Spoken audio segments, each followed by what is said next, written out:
이번 주는 어떤 말씀을 전해야 할까를 여느 때처럼 고민을 했어요. 설교자는요, 항상 말씀에 대해서 묵상하고 하나님이 지금 우리한테, 우리 교회에 하시는 말씀이 무엇일까를 항상 염두에 둬요. 저뿐이 아니라 뒤에 계신 목사님도 똑같을 거예요. 그때요, 세 가지의 성경 사건이 제 마음에 확 들어왔어요. 오늘 그 세 가지 성경 이야기를 중심으로 말씀을 보려고 합니다. 바로 말씀을 시작할게요. 먼저 요한복음 4장 3절부터 4절을 한번 읽어보겠습니다. 시작. 유대를 떠나사 다시 갈릴리로 가실새, 제가 읽을게요. 사마리아를 통과하여야 하겠는지라. 지금 예수님은 갈릴리로 가시려고 하는데요, 사마리아를 통과해서 간다고 하세요. 여러분, 예수님의 이 행동은요, 당시의 그 시대적인 상황으로 봤을 때는요, 굉장히 파격적인 거예요. 왜냐하면 당시의 유대인들은 사마리아인들을 적대했고 그들을 부정하게 여겼어요. 왜냐하면 유대인들이 보기에 사마리아인은 이방 민족과 혼혈된 민족이에요. 그들도 하나님을 믿었어요. 근데 오직 모세 오경만을 인정했고 예루살렘 성전 중심이 아니라 그리심산 성소 중심으로 신앙생활을 했어요. 요한복음 4장 20절을 보시면 이런 말씀이 나오죠. 우리 조상들은 이 산에서 예배하였는데 당신들의 말은 예배할 곳이 예루살렘에 있다 하더이다. 여기서 이 산이 그리심산이에요. 전에 제가 한 설교가 있어요. 이스라엘이 가나안 땅에 들어가면서 그리심산에서는 축복을 선포하고 에발산에서는 저주를 선포하는데 사마리아인들은 그것을 근거로 해서 하나님이 그리심산을 선택하셨구나 라고 믿은 거예요. 그리고 이건요, 예배의 정통성에 대한 문제를 건드려요. 유대인들은 솔로몬 성전이 예루살렘의 완공이 된 이후에 하나님이 그 성전에 임재하신 것을 보고 예루살렘이 이제 예배의 중심지다라고 믿었어요. 그래서 유대인 입장에서는 그리심산이 하나님이 정하신 곳이라고 말하는 사마리아인들이 어떻게 느꼈을까요? 저들은 이단이다. 그렇기 때문에요, 유대에서 갈릴리로 이동할 때 사마리아를 통과하는 더 빠른 길이 있었지만 유대인들은 그 길로 가지 않고 돌아서 갔어요. 그러한 모든 맥락을 이해하고 이제 예수님을 보세요. 지금 예수님이 사마리아를 가신 거예요. 요한복음 4장 4절을 헬라어로 보면요, 그는 사마리아를 반드시 가셔야 했다라는 뉘앙스가 강해요. 왜 가셔야 했을까요? 4장 5절부터 6절이요. 사마리아에 있는 수가라 하는 동네에 이르시니 야곱이 그 아들 요셉에게 준 땅이 가깝고 거기 또 야곱의 우물이 있더라. 예수께서 길 가시다가 피곤하여 우물 곁에 그대로 앉으시니 때가 6시쯤 되었더라. 사실 이 모습은요, 창세기에 나오는 예언이 예수님을 통해서 하나의 성취된 모형이에요. 여러분, 요셉은요, 구약의 많은 인물들 가운데 가장 두드러지게 예수님을 상징하는 인물이에요. 창세기 49장에서는요, 야곱이 자신의 아들들에게 축복하는 모습이 나와요. 49장 1절이요. 야곱이 그 아들들을 불러 이르되 너희는 모이라. 너희가 후일에 당할 일을 내가 너에게 이르리라. 이건 단순한 유언이 아니에요. 성령의 감동으로 예언하는 거예요. 49장 22절을 보세요. 요셉은 무성한 가지 곧 샘 곁에 무성한 가지라. 그 가지가 담을 넘었도다. 이건 야곱이 요셉에게 한 기도의 부분이에요. 가지가 담을 넘었다는 건 자신의 영역 안에만 있는 것이 아니라 바깥을 향해 뻗어나간다는 의미죠. 이 가지를 누구라고 그래요? 요셉이라고 그래요. 요셉은 누구를 예표한다고 그랬죠? 예수님이에요. 이건 예수님의 구원이 유대인뿐만이 아니라 사마리아를 더 넘어 열방을 향해 뻗어가는 걸 말해요. 그 가지가 샘 곁에 있다고 말하죠. 창세기 49장 22절의 샘과 우리가 읽은 요한복음 4장 6절의 우물이 같은 단어예요. 헬라어로 똑같아요. 지금 그 예수님이 샘 곁에 왔어요. 지금 성경은요, 참된 요셉, 진정한 요셉이 유대 땅에만 머무시는 것이 아니라 담을 넘어서 사마리아까지 가고 거기서 멈추는 것이 아닌 온 열방을 향해 구원이 뻗어가는 모습을 보여주는 거예요. 그게 여기서의 큰 그림이에요. 요한복음 4장 7절을 보세요. 사마리아 여자 한 사람이 물을 기르러 왔음에 예수께서 물을 좀 달라 하시니 8절 이는 제자들이 먹을 것을 사러 그 동네에 들어갔음이러라. 계속 읽을게요.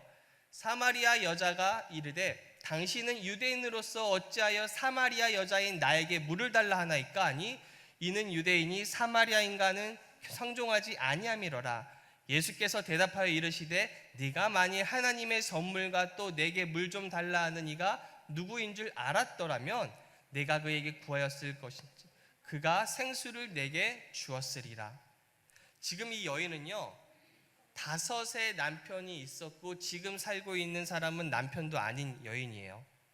결혼하지 않고 지금 동거를 하고 있어요. 이건 이 여인의 마음에 지금 뭔가 채워지지 않는 갈증과 목마름이 있다는 거예요. 이 사람과도 살아봤어요. 좋을 줄 알았지만 헤어져요. 또 다른 남자를 만나요. 또 헤어져요. 지금 예수님은 단순히 물을 말씀하시는 것이 아니라 이 여인의 마음에 채워지지 않는 어떤 갈증에 대해서 말씀하고 계세요. 그런 갈증이 있는 여인에게 14절에 이런 말씀하시죠. 내가 주는 물을 마시는 자는 영원히 목마르지 아니하리니 내가 주는 물은 그 속에서 영생하도록 솟아나는 샘물이 되리라. 세상에 많은 사람들이요 이 채워지지 않는 마음의 공허와 목마름이 다 있어요. 그래서 여행을 가기도 하고요, 맛집에서 맛있는 것을 먹고요, 또 이성 친구를 만나서 그 갈증을 채워요. 하지만 그때뿐이에요. 돌아서면 더 공허하고 더 목말라요. 이처럼 많은 사람들이 밖에서 내 안에 있는 공허함을 채울 것을 찾지만 예수님 뭐라고 하세요? 내가 주는 물은 그 속에서, 즉 우리 안에서부터 채워질 거야 라고 말씀하세요. 4장 15절이요. 여자가 이르되 주여 그런 물을 내게 주사 목마르지도 않고 또 여기 물 기르러 오지도 않게 하옵소서. 이 여인은 예수님의 말씀을 지금 이해하지 못하고 예수님 저 사람이 주는 물을 먹으면 내가 평생 목마르지 않겠구나, 자신의 필요만 말하는 거예요. 지금 물을 가지러 오는 게 힘들고 매일이 고되기 때문에 나 그 어려움 좀 해결해 주세요라고 말해요. 이 모습이요 우리가 교회에 처음 오는 모습이에요.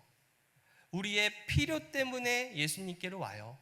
몸이 아파서 오고요, 사업이 힘들어서 오고요, 사람과의 관계가 힘들어서 와요. 그 문제를 해결하고 싶어서 와요. 잘못되었나요?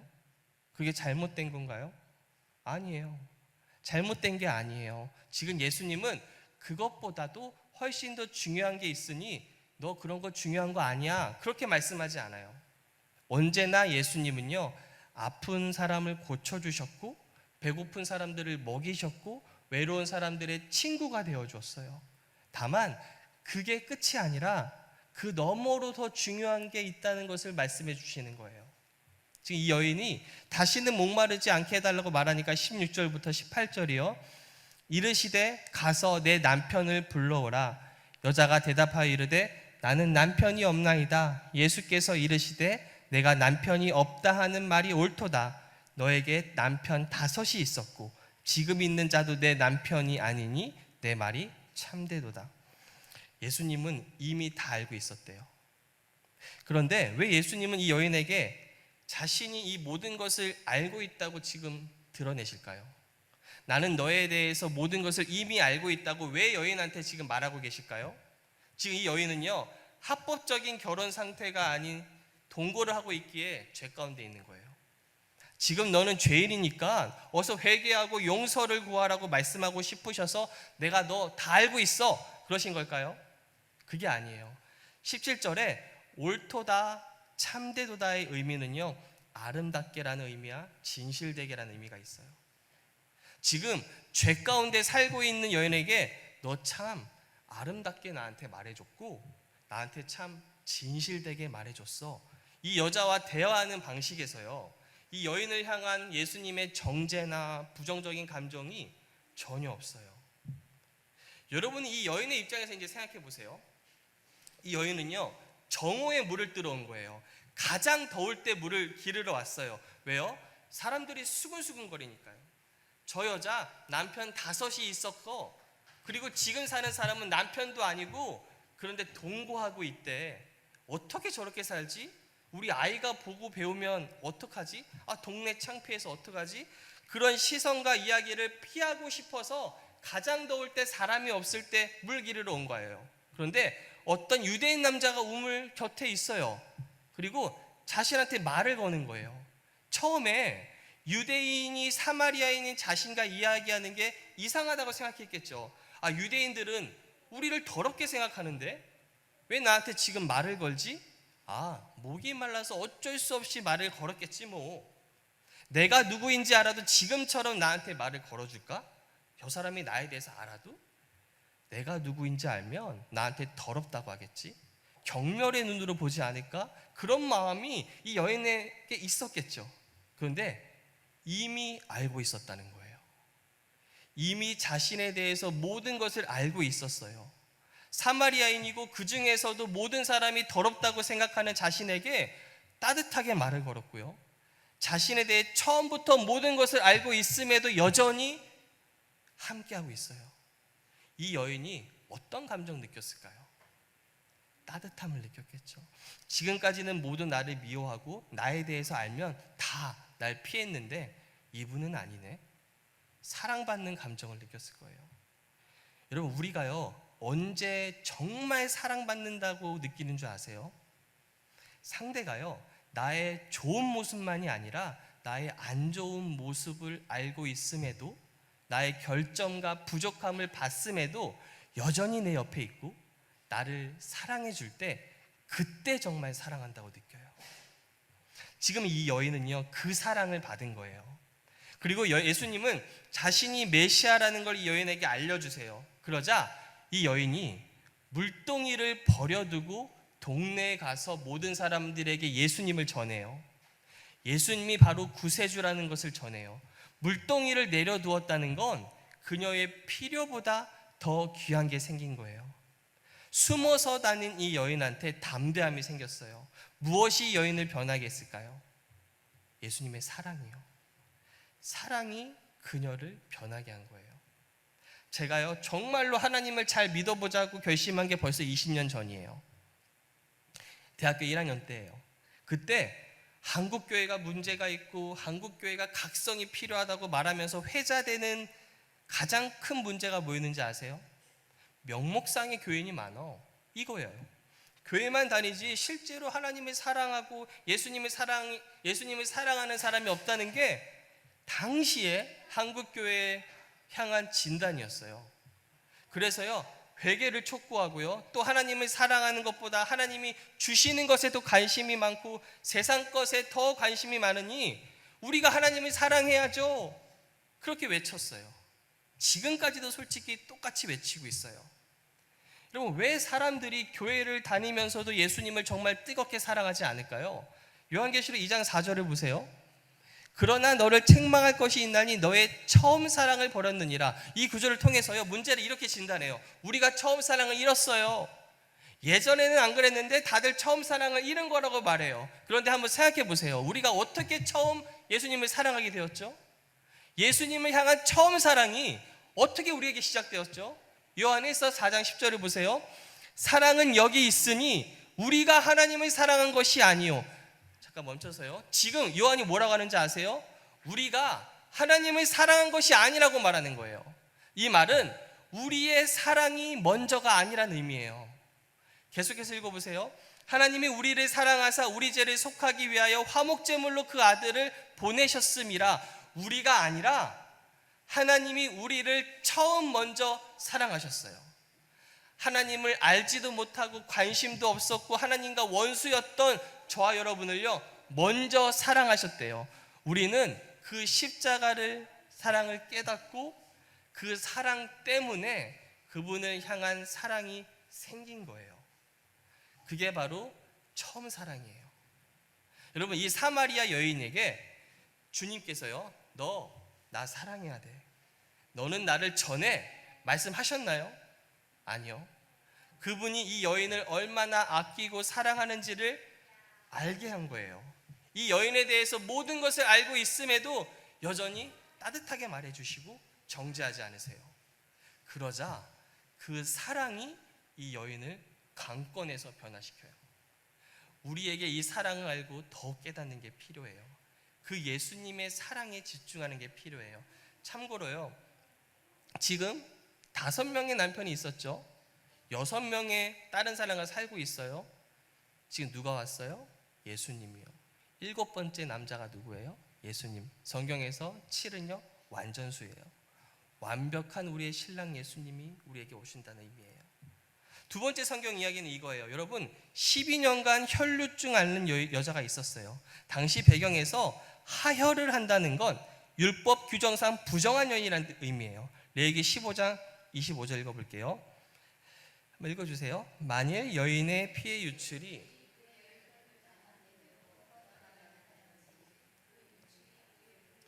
26절 27절까지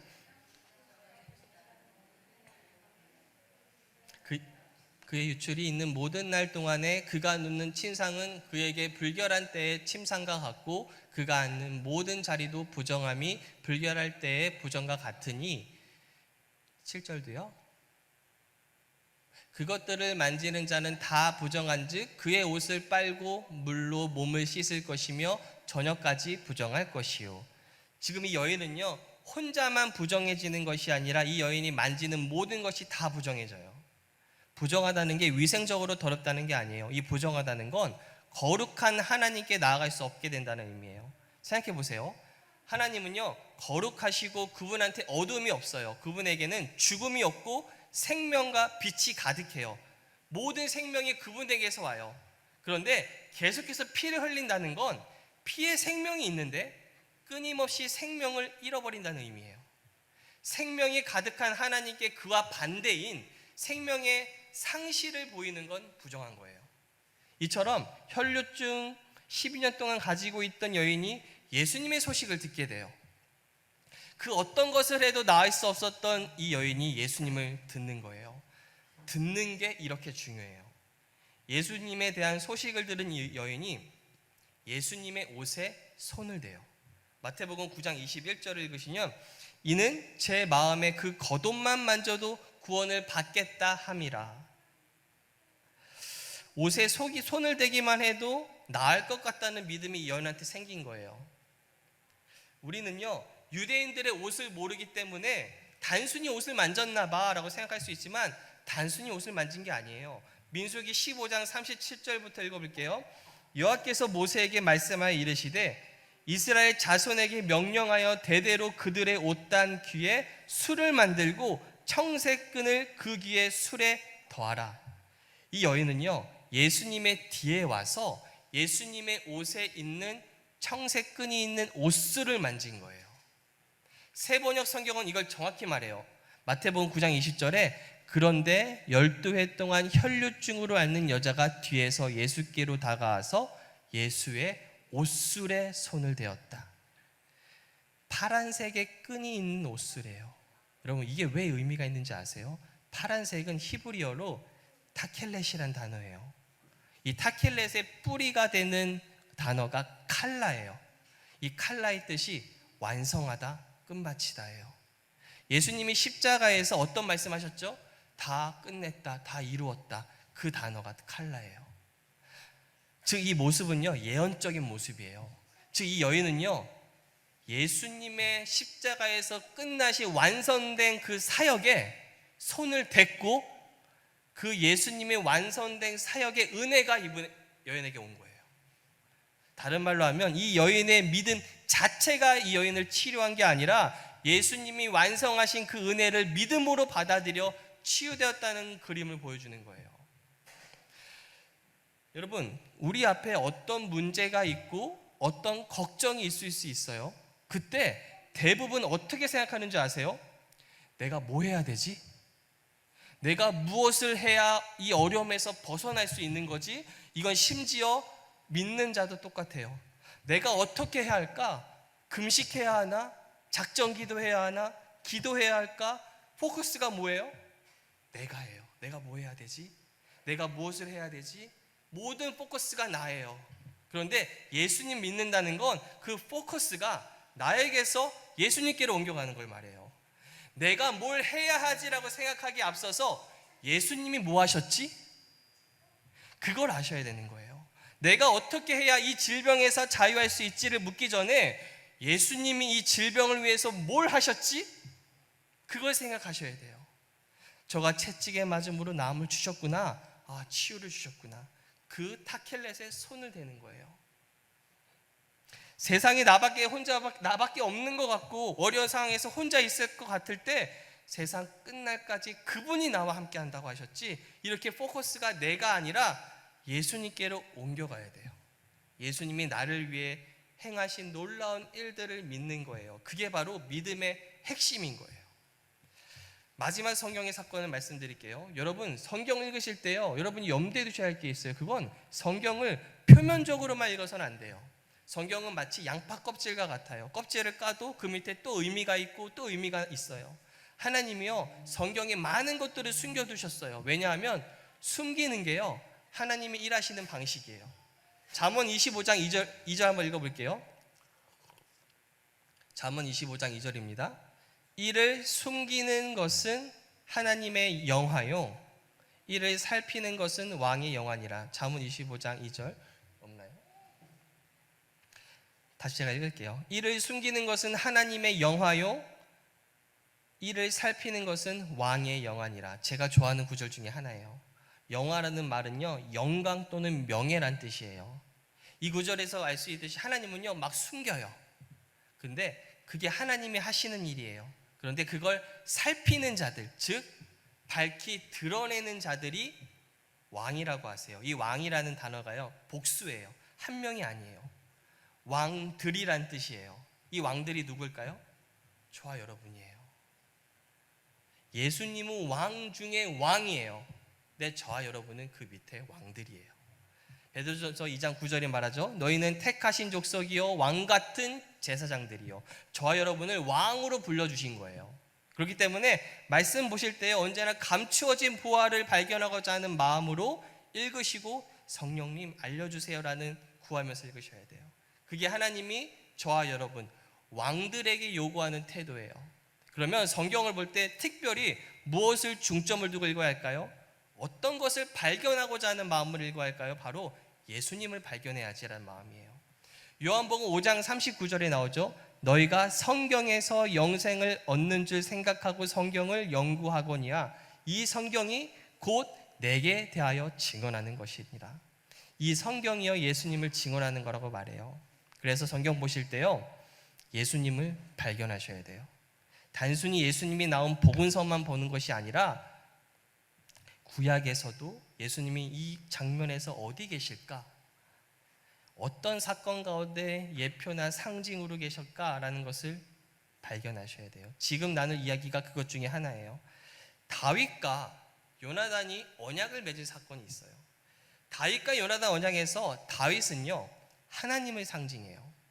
다윗의 삶 전체가 하나님을 상징하는 것이 아니라 요나단과 다윗의 언약에서 다윗은 하나님을 상징해요. 그럼 요나단은 누구를 상징할까요? 요나단은 히브리어로 하나님의 선물이라는 단어예요. 예수 그리스도를 말해요. 다윗과 요나단이 언약을 맺죠. 다시 말하면 하나님은요, 예수님과 언약을 맺은 거예요. 많은 사람이 하나님과 우리 사이에서 직접 언약을 맺은 것이고, 그래서 하나님이 나의 행동에 따라서 하나님의 태도가 달라진다고 생각하는데 그렇지 않아요. 만약 하나님이 우리와 개인적으로 직접 언약을 맺으셨다면 그 언약은요, 당일에 깨져요. 왜냐하면 우리는 수시로 넘어지니까요. 그래서 하나님은 완벽한 인간, 한 인간, 예수님이 사람으로 오셨죠. 그 인간과 언약을 맺으셨어요. 예수님이요. 요나단은 사울의 가문에 속해 있었어요. 사울의 아들이에요. 그죠? 사울은 악한 왕이죠. 사울의 가문은 죄인된 인류를 뜻해요. 이건 예수님이요, 죄인된 인간의 몸으로 입고 오신 걸 뜻하는 거예요. 하지만 예수님은 죄가 없으세요. 그런데 요나단의 아들이 있는데요, 다리를 절어요. 그의 이름은 무비보셋이라고 해요. 다리를 절게 된 건 사울이 전장에서 죽게 되고 사울의 여종이 이 아이를 데리고 가다가 넘어지면서 아이 다리가 부러졌는데 회복되지 못했어요. 그래서 무비보셋은 다리를 절어요. 이건요, 인간이 죄로 인해 하나님의 영광에서 떨어진 모습을 상징해요. 그런데 다윗은 왕이 된 후에 자신을 죽이려고 했던 사울에게 복수 안 해요. 사울에게 속했던 남은 사람들을 찾아서 죽이려고 하는 것이 아니라 이렇게 말해요. 사무엘하 9장 1절을 보세요. 다윗이 이르되 사울의 집에 아직도 남은 사람이 있느냐? 내가 요나단으로 말미암아 그 사람에게 은총을 베풀리라 하리니. 이게 지금 하나님이 세상을 향해 선포하는 소리예요. 하나님은 지금 세상 사람들에게 뭐라고 하는지 아세요? 이 못되고 죄투성이 인간들 너네들 내가 심판할 거야, 그러지는 게 아니에요. 내가 너희에게 은혜를 베풀고 싶어. 내가 너희를 구원하고 싶어. 그런데 누구로 말미암아요? 요나단이 누구죠? 예수님으로 말미암아요. 이제 다윗이 은총을 베풀겠다고 하는 말을 듣고 사울의 집안의 종이 말해요. 요나단이 아들이요 로드발이라는 곳에 있다고 해요. 드발은 하나님의 말씀이란 뜻이고, 로는 아니에요. 아니란 뜻이에요. 로드발은 하나님의 말씀이 없는 곳이란 뜻이에요. 즉 하나님의 말씀이 없는 장소, 인류가 있는 곳이 그 장소예요. 세상이죠. 이제 다윗은요 사람을 보내서 무비보셋을 데려오고자 해요. 그런데 무비보셋의 입장에서는 다윗이 어떻게 느껴질까요? 자기 할아버지가 사울이요 다윗을 엄청 죽이려고 했어요. 근데 이제 사울이 죽고 이 다윗이 나를 찾아온대요. 무엇을 느꼈을까요? 공포를 느끼겠죠. 아, 지금 다윗이 날 죽이러 오나 보다. 두려움에 떨 거예요. 이게 지금 인류가 하나님을 바라보는 시각이에요. 두려운 하나님 또는 좋지 않은 하나님. 이 세상 이렇게 전쟁도 많고 에이 신이 있다면 이럴까? 하나님을 향해서 그런 안 좋은 시선을 바라봐요. 온갖 나쁜 일들을 하나님께로 다 돌리고 하나님을 거부하죠. 하지만 하나님의 마음이 그 순간에도 뭐예요? 7절에 다윗이 그에게 이르되 무서워하지 말라. 내가 반드시 내 아버지 요나단으로 말미암아 내게 은총을 베풀리라. 누구 때문에요? 요나단이요. 하나님이 왜 우리에게 은총을 베푸시죠? 예수님 때문에요. 우리 때문이 아니에요. 우리의 행동과 우리의 모습과는 상관이 없어요. 바로 예수님 때문이에요. 이 무비보셋은요 다윗의 사랑을 받게 되고 왕인 다윗과 함께 식사를 하는 은혜를 입게 돼요. 사무엘하 9장 13절이요. 무비보셋이 항상 왕의 상에서 먹음으로 예루살렘에 사니라. 그는 두 발을 다 절더라. 이 두 발을 전다는 건요 우리의 행동이 언제나 온전하지 못한다는 걸 의미해요. 그렇지만 여전히 왕의 상에서 왕을 대변하면서 함께 식사를 해요. 저와 여러분은요 주님 품에 안길 때까지요 행동적으로는 완벽하지 못할 거예요. 아마 제가 예언할게요. 어차피 완벽하지 못하니까 괜찮아, 그런 뜻이 아니라 그냥 사실을 말씀드리는 거예요.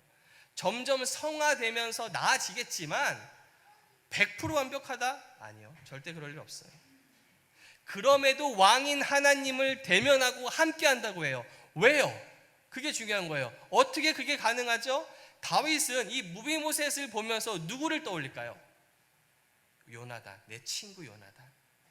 자신이 무비보셋을 받아들인 건 무비보셋 너 때문이 아니라 실은 요나단 때문인 거예요. 하나님이 저와 여러분을 누구를 통해서 품어주시는지 아세요? 예수님이에요. 그래서 우리에게 그래서 소망이 있는 거예요. 우리 자신에게서 근거를 찾으면 소망 없어요. 하지만 예수님이라면 우리는 담대할 수 있어요. 제가 간증 하나 읽어드릴게요. 저는 23살 된 청년으로 평생을 교회 안에서 자라왔습니다. 그러나 13살 때부터 음란물 중독으로 오랜 시간 씨름해 왔습니다. 음란물을 볼 때마다 하나님께 울면서 다시는 안 하겠습니다 라고 고백했지만 진심으로 노력했음에도 오히려 더 깊이 빠져드는 악순환이 반복되었습니다. 지금 이 청년은 음란물이지만 각자가 쌓고 있는 죄가 우리에게 삶에 다 있을 거예요. 혈기일 수도 있고 두려움일 수도 있고 게으름일 수도 있고 걱정일 수도 있고 다 달라요. 그걸 아마 지금까지 여러분의 노력으로 애써서 대응하셨을 거예요. 그죠? 그런데 승리하셨나요? 계속해서 승리 중이신가요? 이 간증은 어떻게 승리하냐에 대한 간증이에요. 계속 간증 나눌게요. 그러던 중 복음을 듣고 내 안에 그리스도 안에서 완전하고 내 안에 영원한 그분의 의가 있다는 가르침을 듣고 확신을 갖게 되었습니다. 저는 나의 의로움이 내 노력에 있지 않고 이 의가 오직 예수님께서 십자가에서 흘리신 죽음을 통해 주어진 것임을 배웠습니다. 이 깨달음은 제 마음에 지금까지도 깊은 감사를 불러일으키며 제 눈을 죄가 아니라 주님께로 고정시키도록 도와주었습니다. 또한 믿음으로 선포하는 것의 중요성에 대해서 배웠습니다. 나는 예수님 안에서 의로워 라고 선포하는 것의 중요성을 알게 되었고, 심지어 음란물을 본 후에도 나는 그리스도 예수님 안에서 하나님께 의로운 자다라고 고백했습니다. 처음에는 이상하게 느껴졌지만 그때마다 하나님의 강한 임재를 느꼈습니다. 여러분, 우리는요, 죄를 지으면 그 순간 우리의 눈이 우리 자신을 향해요. 나 자신을 바라보면서 내가 하나님께 얼마나 합당하지 못하고 하나님이 지금 이것으로 인해서 나를 멀리할 것 같고, 그래서 하나님께 나 다시는 안 그럴게요 하나님 다짐하고 용서해달라고 구하면서 하나님의 긍휼을 바래요. 그렇죠? 이렇게 하면요, 죄송하지만 평생 죄 못 이겨요. 어느 정도 죄에서 승리하고 이긴 것처럼 보이지만 상황이 닥치면 또 넘어져요. 다들 경험하셨을 거예요. 계속 간증 나눌게요. 마치 하늘 아버지께서 제 연약함을 다 아시면서도 여전히 저를 똑같이 사랑하신다고 확인시켜 주시는 것 같았습니다. 이것은 제게 정말 큰 힘이 되었습니다. 결국 제 중독은 예수님이 바로 나의 구원자이자 의로움이라는 사실, 그리고 나의 참된 정체성이 그분 안에 있다는 것을 믿은 후에 자유로워졌습니다. 그 후로 저는 지금까지 2년 동안 음란물에서 완전히 자유롭게 살아가고 있습니다. 평생을 교회에 다녔고 싸워왔는데 내가 주님 안에서 누구인지를, 내가 예수님 때문에 의롭게 되었다는 것을 고백하고 내 눈을 예수님께 고정시킨 후 지금 2년 동안 자유하고 있대요. 예수님께 모든 영광을 돌립니다. 예수님이 아니셨다면 저는 여전히 묶여 있었을 것입니다. 오늘날 저는 주님과 매우 가깝고 친밀한 관계를 누리고 있습니다. 이게 노르웨이에 있는 한 성도의 이야기예요. 여러분, 어떻게 해요? 내가 지금 잘못했는데도, 죄를 지었음에도 나는 예수 그리스도 안에서 여전히 하나님의 의로운 자야 라고 고백하는 게 가능한 줄 아세요? 이 의로움은요, 내 행위로 얻은 의로움이 아니에요. 나의 행위로 얻은 의로움이라면 내가 넘어진 순간, 내가 죄를 지은 순간 바로 사라지겠죠. 하지만 이 의로움은 예수님을 믿을 때 선물로 주시는 의로움이에요. 줬다 뺏었다 줬다 뺏었다 하지 않으세요. 마치 우리가 예수님을 믿기 전에 죄인이었죠. 그때 우리의 착한 행동이, 선한 행동이 우리를 의롭게 만드나요? 만약 그렇다면 절에 다니는 착한 사람들도 다 의롭겠죠. 만약 그렇다면 믿지 않는 법 없이 사는 사람들도 그 행동으로 말미암아 다 의롭겠죠. 하지만 성경은 말해요. 로마서 3장 23절이요. 모든 사람이 죄를 범하였음에 하나님의 영광에 이르지 못하더니 24절 그리스도 예수 안에 있는 속량으로 말미암아 하나님의 은혜로 값없이 의롭다 하심을 얻은 자 되었느니라. 모두 다 죄인이에요. 한 사람도 예외가 없었어요. 하지만 예수님을 믿는 자들은 값없이 의롭게 된 거예요. 행동이 아니라 예수님으로 말미암아 그 의로움이 우리에게 주어진 거예요. 이걸 바로 믿을 때 모든 포커스를 나에게서 멈추고 예수님께로 돌릴 때, 그래서 그분에게서 주어지는 의를 내가 받아들이고 믿을 때 그 사람은 변화돼요. 여기에 우리의 소망이 있는 거예요. 이렇게 생각할 수도 있어요. 근데 이 의로움, 하나님이 그냥 그렇다고 말해주는 거 아니에요? 실제로 우리가 의롭지 않잖아요. 그럴까요? 바울은 성도들에게 주어진 일을 그렇게 보지 않아요. 로마서 4장 23절부터 24절이요. 그에게 의로 여겨졌다 기록된 것은 아브라함만 위한 것이 아니요.